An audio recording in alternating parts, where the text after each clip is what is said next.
13 days after I signed $6 million over to my 3 children, my wife placed the trust papers on our kitchen counter and asked, "Your lawyer really said you can never take it back?"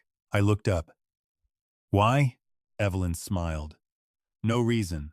I just wanted to make sure." Then she picked up her phone and typed a message. I couldn't see the words, but I saw the name at the top. Marcus, our oldest son. "What are you telling him?" She turned the screen face down. "That his father is asking too many questions in retirement." She laughed. I didn't. 13 days earlier, signing those papers had made me proud. Now I wondered whether I had just signed $6 million into a trap. Before we continue, subscribe and tell us in the comments where you're listening from today. My name is Raymond Cole. I'm 63, and I spent 40 years building commercial refrigeration systems across Central Texas. I started with one used service van and a borrowed torch. Cole Industrial Cooling eventually grew to 180 employees. When I finally sold it, I knew what I wanted the money to do.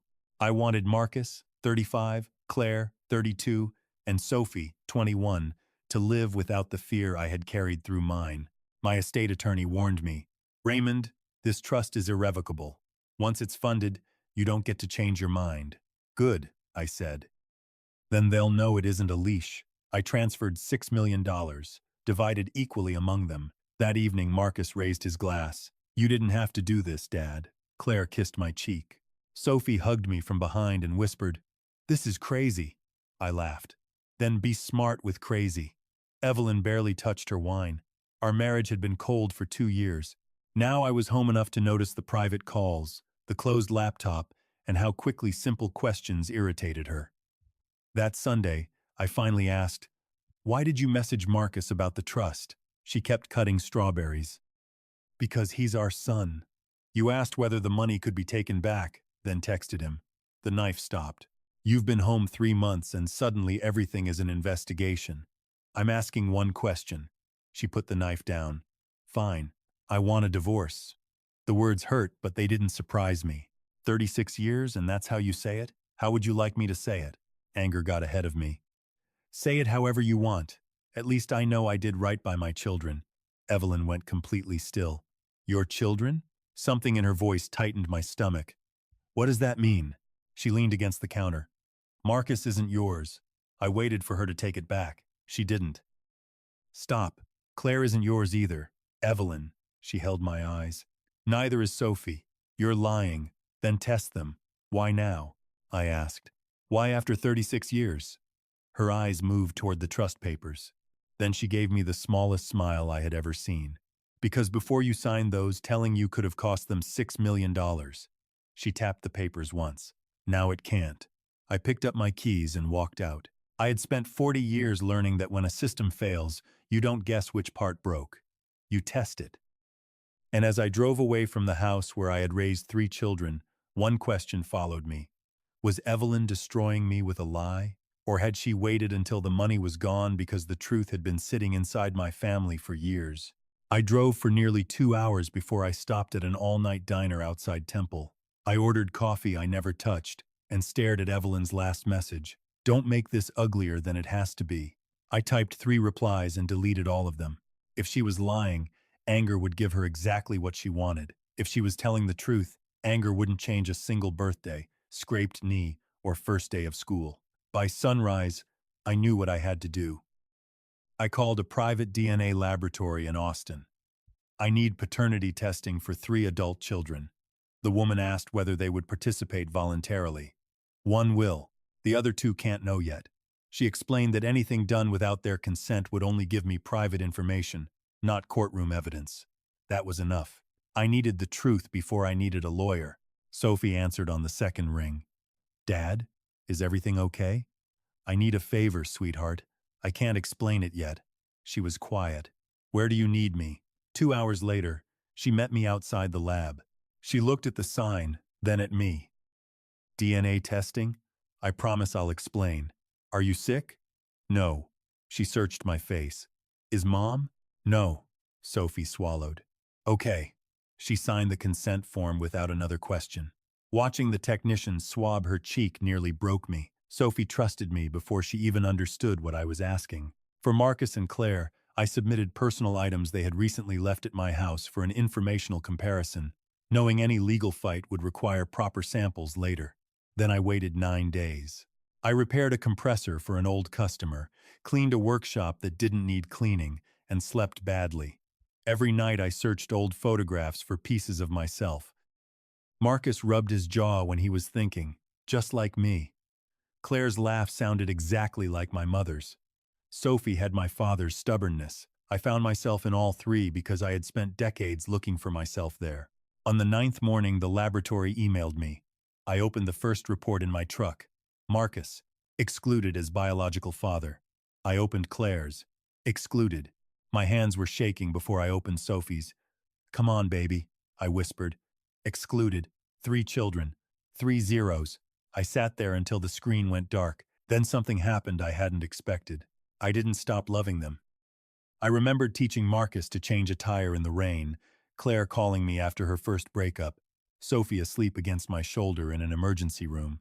Evelyn could change what those memories meant biologically. She couldn't erase the fact that I had lived them, so I made a decision. I would tell my children the truth and make sure they heard one thing before anything else. I was still their father. I called Marcus. I need you, Claire, and Sophie here Saturday morning. What's going on? I'll explain Saturday. He paused. Does Mom know you're doing this? I hadn't mentioned Evelyn. Doing what? Another pause. I mean, whatever this meeting is about. His voice had changed. Saturday morning, I placed the reports face down on the dining table. Marcus arrived first. Claire came 5 minutes later. Sophie sat beside me. I looked at the 3 people I had built my life around. I found out something about our family. It's going to hurt, but it doesn't change what you are to me. Marcus didn't look confused. He looked tired. That frightened me more than anything. I turned over the reports. The tests say I'm not your biological father. Any of you. Sophie covered her mouth. Claire stared down. Marcus leaned back and exhaled. I reached for the sentence I'd practiced all week. But nothing about being your dad changes. Dad, Marcus interrupted, almost irritated. Come on, I stopped. What? He looked at Claire before looking back at me. We've known for years. For a few seconds, I thought Marcus meant he and Claire had suspected something. Then I saw Claire staring at the table instead of asking what he meant. Define years, I said. Marcus rubbed his forehead. Dad, don't do this like an interrogation. You just told me you've known I'm not your biological father. I think I'm allowed one question. Sophie turned toward him. You knew? Marcus ignored her. I did one of those ancestry tests after business school. It didn't match anybody on your side, so I asked Mom. When? 6 years ago. The room seemed to shrink around me. And she told you? Eventually. I looked at Claire. What about you? Her eyes filled, but she still wouldn't meet mine. Marcus told me later. How much later? About 8 months. Sophie pushed her chair back. So both of you knew? You were 15, Marcus said. What were we supposed to do? Dump that on you? I'm 21 now. It never felt like the right time. Sophie laughed once, but there was no humor in it. 6 years and there wasn't a right time? I raised my hand. Sophie. She stopped, but her face had gone pale. I turned back to Marcus. Why didn't you tell me? He finally looked at me. Because what difference would it have made? To me? To any of us? You're our dad. Mom made a mistake a long time ago. We didn't want to blow up the family over DNA. It sounded almost reasonable, until I remembered Evelyn's question about the trust. Did you know before I created the trust? Marcus's expression hardened. Don't do that. Do what? Turn this into money. I'm asking whether you knew. You already know the answer, Claire whispered. Marcus. I looked at her. Did you know when I sat at this table and told you I was giving each of you $2 million? Tears gathered in her eyes. Yes. The word barely came out. Something inside me went quiet. And neither of you thought that might be a good time to tell me? Marcus stood. What did you want us to say? Hey, Dad, before you do this generous thing, Mom had affairs 30 years ago? Yes. My answer stopped him. Exactly that. And then what? You cancel everything? Divorce Mom? Spend the rest of your life wondering whether we're really your kids? That was my decision to make. We were protecting you. From what? From this. He pointed at the DNA reports. Look at you. Sophie stood too. Stop talking to him like he's the problem. Marcus turned on her. You found out 10 minutes ago. You don't know what this has been like. You're right, because you made sure I didn't. Claire started crying. Can everybody please stop? I couldn't. One question had become more important than the DNA.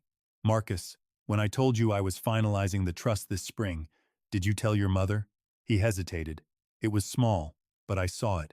40 years diagnosing failed equipment had taught me to notice the second before someone gave the answer they had prepared. We talked to Mom, he said. That's not what I asked.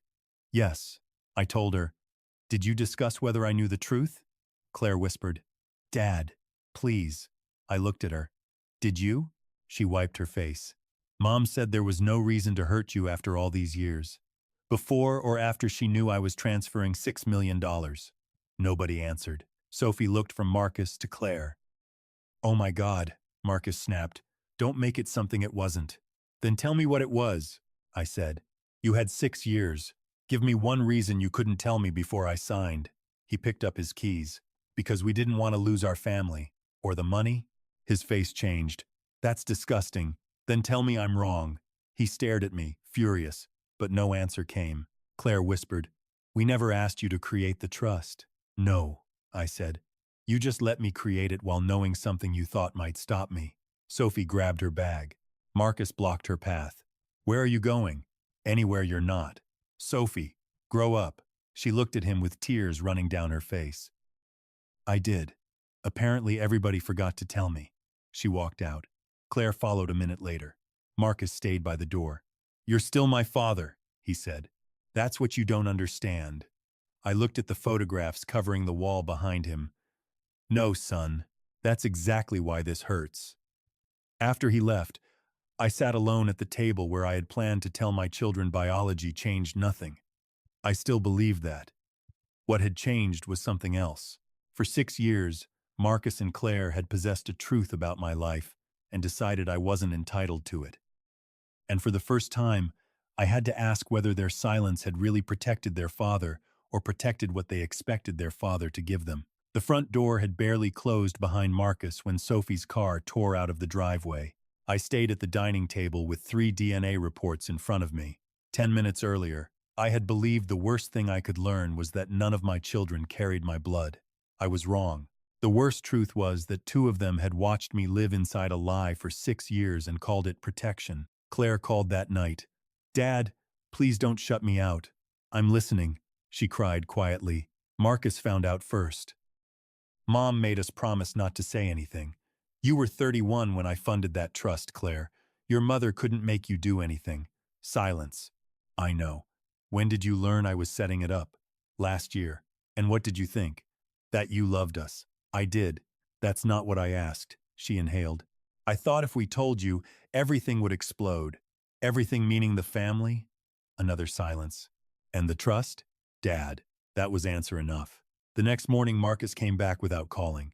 He found me in my workshop. Claire says you're making her feel like a criminal. Claire is responsible for Claire. This is why we didn't tell you. You turn everything into right and wrong. I faced him. You knew something about my life that I didn't. Then you watched me give you $2 million without telling me. You gave me that money because I'm your son. I raised you. That isn't in doubt. But a son doesn't get to decide which truths his father is allowed to know. Marcus stepped closer. You want honesty? I was scared you'd find out and look at me differently. Mom said telling you would destroy everything. So you let me carry the risk. What risk? You still have money. Nobody robbed you. That sentence stayed between us. Get out, Marcus. Dad. Not because of the DNA. Because you just measured what happened to me by what I still have in the bank. He left angry. That afternoon, Sophie returned. Are you going to take the money back? I don't know if I can. Would you if you could? I don't know that either. She nodded. Good. Why? Because if you said yes immediately, I'd think this was only about money. If you said no, I'd think you were pretending they didn't hurt you. I almost smiled. When did you get so smart? Probably from my biological father. Her face fell the instant she said it. I'm sorry. I pulled her against me. Don't apologize for making me laugh. That evening I opened old family photographs, Christmases, graduations, Marcus holding a birthday cake, Claire beside me when I sold the company. Every picture now seemed to contain a second story I hadn't known was happening. One photograph stopped me. Last December, I was holding the first draft of my trust plan. Evelyn stood behind me, looking at Marcus instead of the camera. Marcus was looking back at her. Maybe it meant nothing. That frightened me more. I didn't want betrayal to turn me into a man who saw conspiracy in every old memory. So the next morning I called attorney Marion Holt. I told her about the DNA, the trust, and what Marcus and Claire had admitted. She listened, then asked, "Can you prove they knew before you signed?" They admitted it in my dining room. Admissions get remembered differently once $6 million is involved. So I'm stuck? I didn't say that. Papers shifted on her desk. I said we stop arguing about what your family remembers and find out what they wrote when they thought you would never read it. Marion Holt's office was on the 19th floor of a building where everybody spoke softly and every chair looked more expensive than my first truck. She read the trust twice before looking at me. "I need you to understand something before we start. Being heard is not the same as being defrauded." They knew. Knowing isn't enough. Your children can argue that biology never mattered to your relationship with them, and frankly, you told me the same thing. I hated that she was right. Then Evelyn wins. "I didn't say that." Marion tapped the trust. "You signed because you believed you were making an informed gift to your children.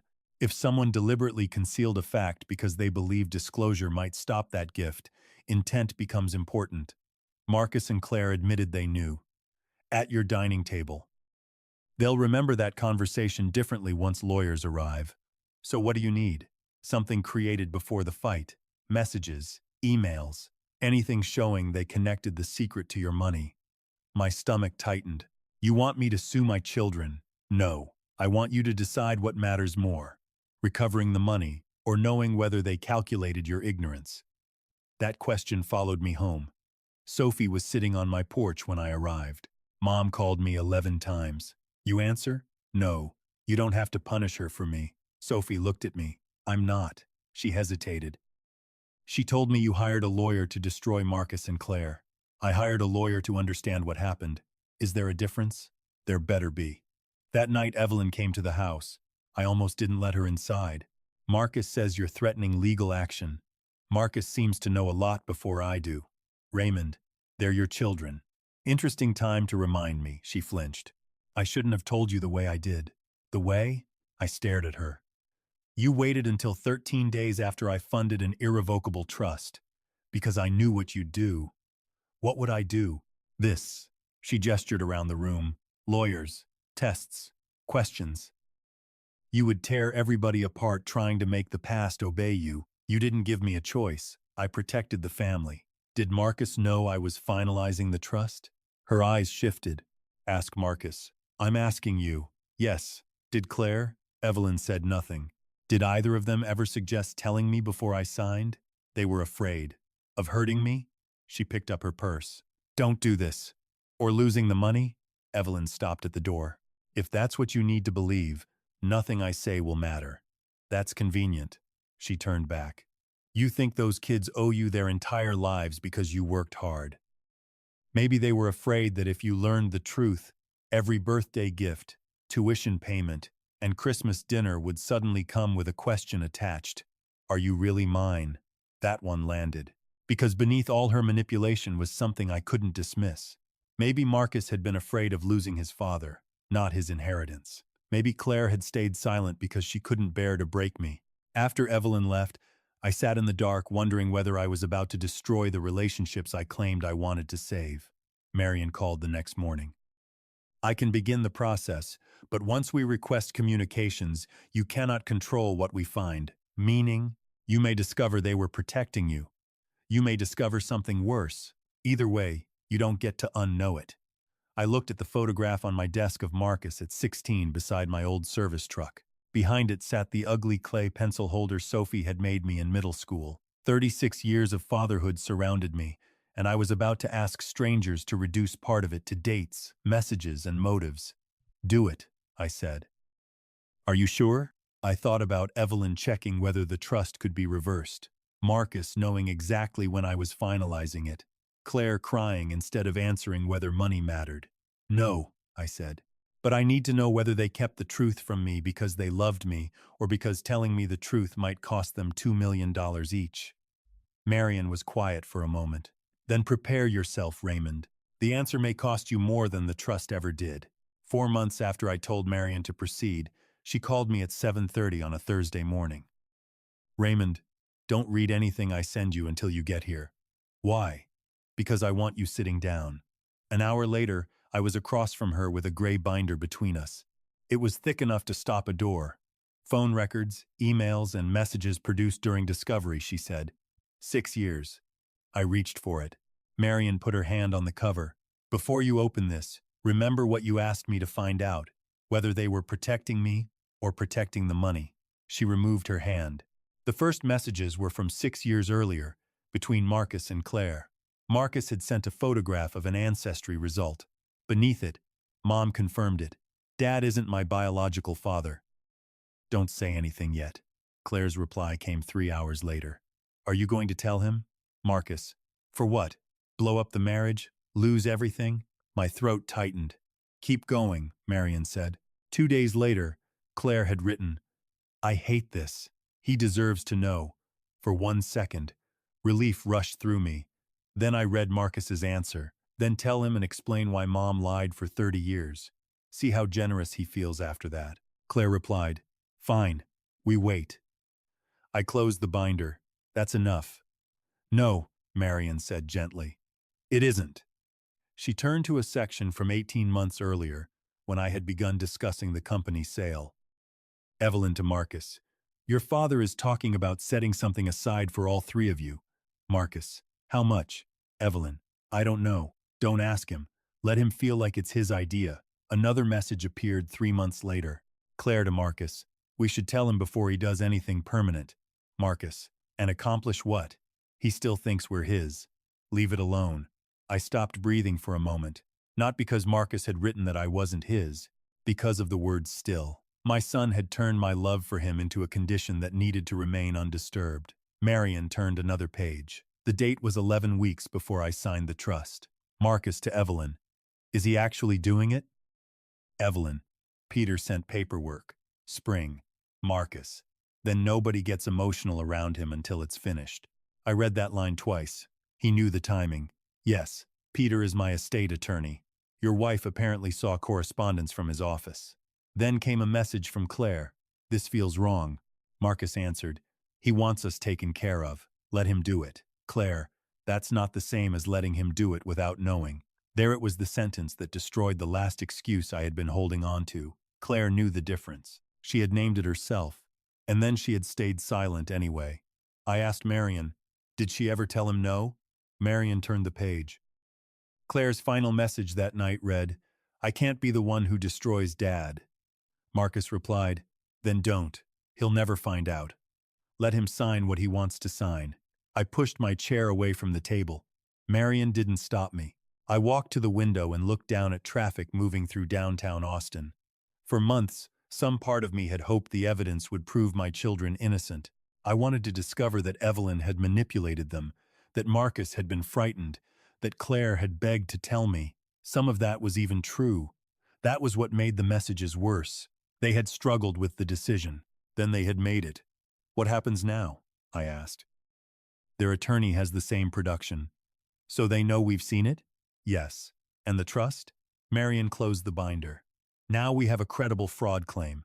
But don't confuse leverage with victory. They can fight. They can argue you always considered them your children regardless of biology. They can say the trust reflected 30 years of parenthood, not genetics. Would that work? It might. Because you've said yourself that learning the DNA didn't stop you loving them. I looked at the binder. Marcus had found the one defense that could hurt me because it was true. Then maybe I shouldn't take it back. Marion studied me. That's a decision you make after you know why you're making it. That afternoon, Marcus called. Dad, can we talk before the lawyers turn this into something none of us can fix? I almost laughed. You had 6 years to talk. I was scared of losing you. I read your messages. Silence. All of them? Enough. His breathing changed. Dad, you need to understand the context. I understand one sentence perfectly, Marcus. He'll never find out.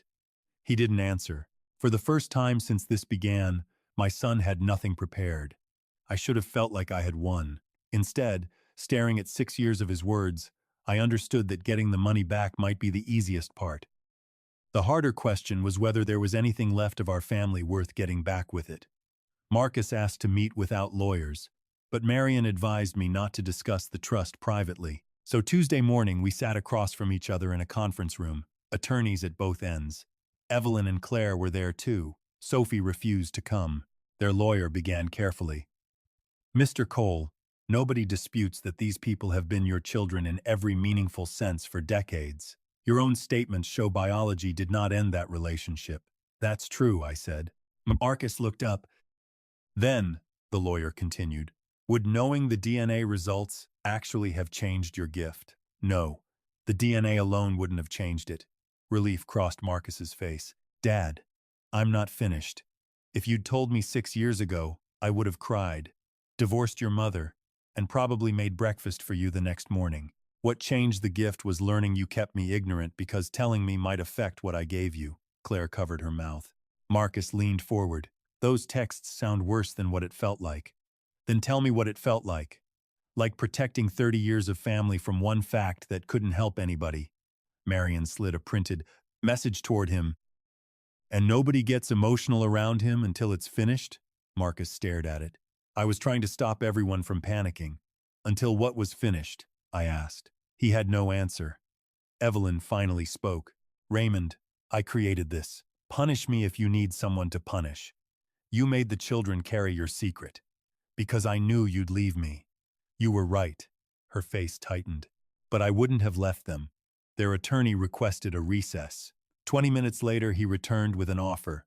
Unwind most of the trust, leave a smaller amount for each child, and end the case. Marion whispered, You don't have to decide today. I looked at Claire. Anything you want to say? Tears ran down her face. I'm sorry. For what? For knowing you deserved the truth and choosing silence anyway. I believed her. Then I turned to Marcus. And you? He crossed his arms. I'm sorry this became a legal war. Not sorry for 6 years. Sorry it had consequences. I declined the offer. 2 weeks later, their lawyer called Marion again. This time there was no compromise. Unwind the trust in full, return the $6 million, and end the claims. The messages make trial dangerous for them, Marion said, but the choice is yours. I thought winning would feel like getting something back. Instead, all I could see was Marcus at 16 learning to drive my old service truck and Claire asleep against my shoulder when she had pneumonia. Take the settlement. The papers were signed on a rainy Thursday, just $6 million returning to my control. Near the elevator, Marcus stopped me. So that's it? 35 years, and now I'm nothing because of some texts? You were never nothing. Could have fooled me. The money came back because you manipulated what I knew. Being my son is a different question. Doesn't feel different. The elevator opened. Maybe because you still think this is about the money, I said. He stepped inside without answering. That evening, I sat in my truck with the settlement folder beside me. My marriage was ending. Marcus wouldn't answer my calls. Claire said she needed time. Then Sophie texted, You eaten yet? I wrote no. 20 minutes later, she arrived with 2 sandwiches, climbed into the passenger seat, and didn't ask how much money I'd recovered. She just handed me dinner. I had won the case I thought mattered. But sitting beside the only child who had never calculated what honesty might cost her, I understood the price of that victory. The money was back, and my family was farther away than ever. Sophie ate half her sandwich before she said, I want to do the test properly. I looked at her. You already know what mine said. Your sample wasn't legally collected from me. I want my own result. Why? She folded the wrapper carefully. Because everyone else got years to decide what this meant before I even knew there was something to decide. I wanted to tell her DNA didn't matter, but that would have been another father deciding which truth his daughter needed. Okay, I said, I'll go with you. No, I'll do the test, but when the result comes, I want us to open it together. 3 weeks later, Sophie appeared at my workshop carrying a white envelope. She didn't sit. It's here. I shut off the drill press. You opened it? No. Her hands were trembling. I almost did 3 times. We sat on the old workbench where I'd taught her to solder copper pipe when she was 12. She handed me the envelope. You open it. It's your result. You're my dad. Open it. I tore the edge slowly. The report confirmed what I already knew. Probability of paternity, 0%. Sophie read over my shoulder. She stared at the page for several seconds. Then she nodded. Okay. Okay? Yeah. Tears filled her eyes.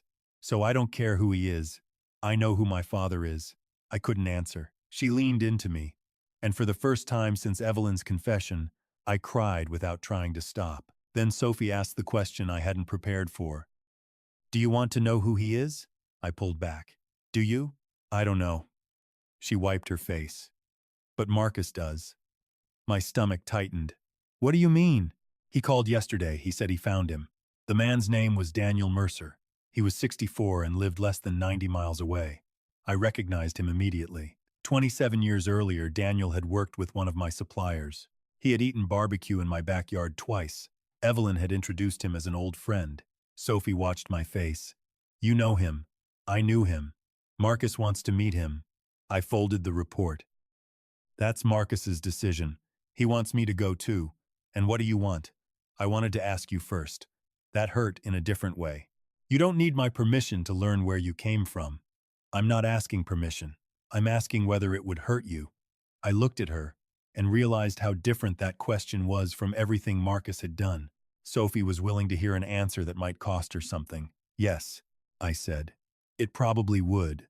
But I'd rather be hurt by the truth than protected by another lie. She nodded. Then I'll think about it. Marcus met Daniel 2 days later. I knew because he called me afterward for the first time since the settlement. You were right about one thing, he said. Which thing? Blood doesn't automatically make somebody family. Daniel had listened to Marcus explain who he was, then asked whether there was any inheritance involved. He thought I came because Mom told me he had money, Marcus said bitterly. Then he asked whether you were still rich. I closed my eyes. I'm sorry. Why? He's not your problem. You're my son. Your pain is still my problem. Silence. Even now? Even now, Marcus breathed out, but he didn't apologize. I have to go. After the call, I found Sophie sitting on my porch steps. She had heard enough to understand. I'm not meeting him, she said. Don't decide because of Marcus's experience. I'm not. I'm deciding because I already know what I need to know. She took my hand. You showed up. He didn't. Over the next month, Sophie drove home from college almost every weekend. At first, I was grateful. Then her academic advisor called because she'd missed 2 project meetings. That evening, I put a plate in front of her and said, You're going back tomorrow. Dad, I'm fine. No, you're trying to keep me from being alone. Maybe I don't want you alone. And maybe I'm letting you sacrifice your life because I'm afraid everyone else left. Her eyes filled. You're sending me away too? That sentence broke something open in me. I had spent months measuring who stayed and who left, and without realizing it, I had begun rewarding Sophie for choosing me over herself. No, I said. I'm refusing to make your loyalty expensive. She looked down. What if something happens to you? Then you answer the phone. You don't abandon your future to sit on my porch. The next morning, I watched her drive back to school. The house became quiet again. The money was mine. Evelyn was gone. Marcus barely spoke to me. Claire had stopped calling. Sophie loved me enough to stay, and I had just told her to leave. Standing alone in the doorway, I finally understood the lowest point wasn't losing $6 million or discovering 3 DNA results. It was realizing I could become exactly what had hurt me most, someone who used love to control another person's choices. 3 weeks after Sophie returned to school, Marcus called and asked if he could come by the workshop. He arrived wearing the same nervous expression he'd had at 17 when he wrecked my service truck. For one foolish second, I wanted to make everything easy for him. Then he placed a business folder on my workbench. I'm starting a commercial maintenance company. I looked at the projections. You've done your homework. I learned from you. He smiled, but it disappeared quickly. I need 800,000 to launch properly. There it was.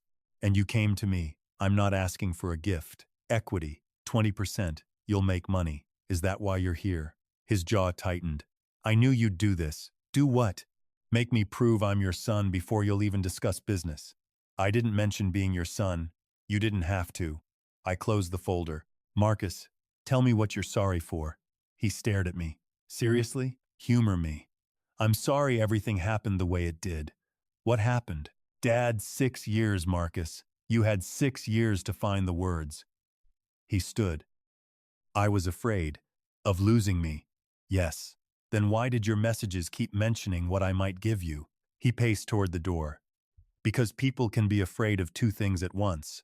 I didn't want to lose my father, and I didn't want one mistake Mom made 30 years ago to erase the future I'd grown up believing I had. That was the most truthful thing he'd said to me since this began. Thank you, he turned. For what? For finally saying money mattered. Of course it mattered. Does that make me evil? No. It makes you human. Choosing my ignorance because the money mattered is what I can't pretend didn't happen. He looked at the folder. So that's a no. It's a no. Because you don't believe in the company? Because right now if I invest, neither of us will know whether you're rebuilding a relationship with me or rebuilding access to my wallet. Marcus flinched. I hated hurting him, but I hated the alternative more. If you build this without me, I said, and 6 months from now you still want to have dinner, call me. He picked up the folder. You really know how to make love sound like a test. Maybe. I'm trying to stop money from being the answer key. He left without saying goodbye. Claire came 4 days later. No folder, no request. She sat at my kitchen table and cried before she managed a sentence. I miss you. I miss you too. Then why does it feel like I'm not allowed back? You are. Marcus says you rejected him. I rejected an investment. That's not how he heard it. I poured coffee for both of us. What do you want from me, Claire? I want my dad back. I'm sitting right here. She shook her head. The old you. That hurt because I understood exactly what she meant. The old me trusted without asking what anything cost the other person. I can't become ignorant again to make everyone comfortable. I know. She wiped her face. I should have told you. I waited. Even if it meant losing the trust? Her eyes closed.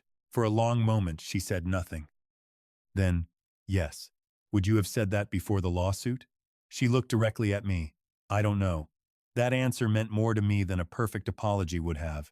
I reached across the table and took her hand. Then start there. She stayed for dinner. We didn't fix 6 years in one evening, but when she left, she hugged me without asking what would happen to my estate. Months later, Marion called about updating my will. Do you want equal shares? She asked. I looked through the window at the old workshop. No. Do you want to exclude Marcus and Claire? I thought about Marcus learning to drive, Claire's first day of college, Sophie sitting beside me with an unopened DNA envelope. I'm not using inheritance as punishment. Then what are you doing? Separating love from entitlement. I gave Marion my instructions. Most of what remained would eventually go to Sophie.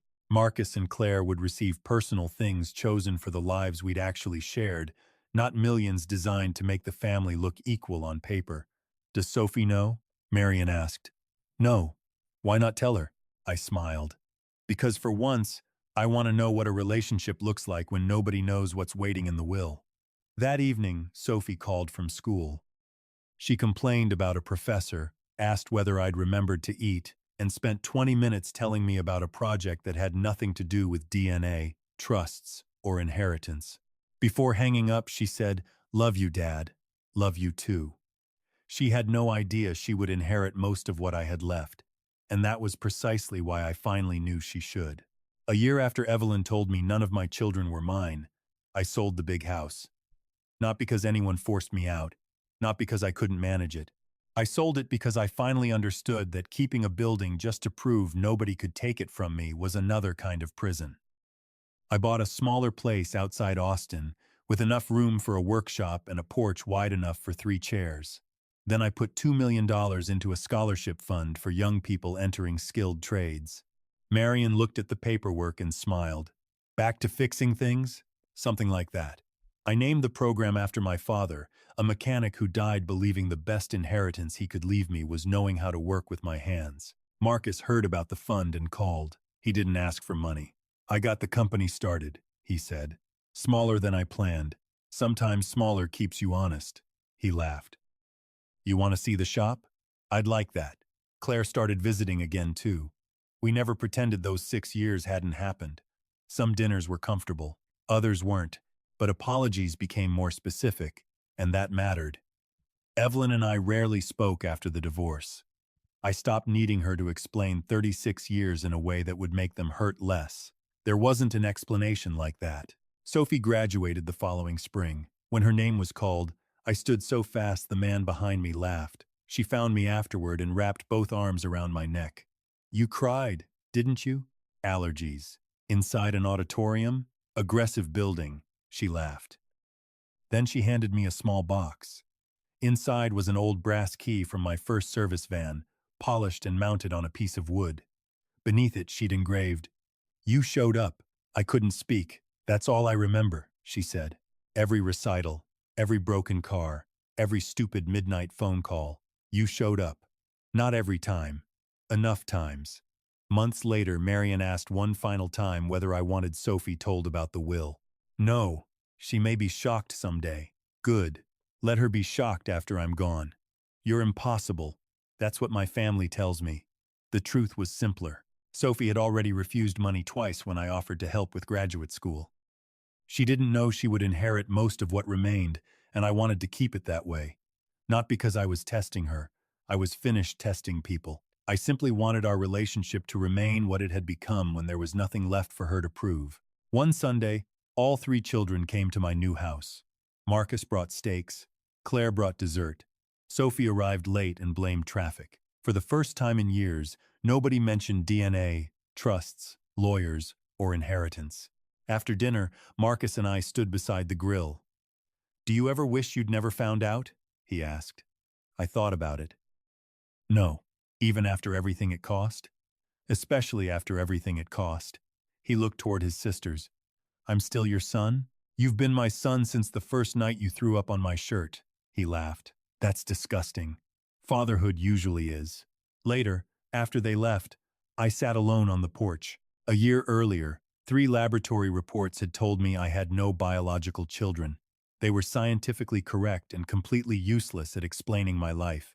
Blood hadn't taught Marcus to drive. Blood hadn't carried Claire through a fever. Blood hadn't made Sophie drive home every weekend when she thought I was falling apart.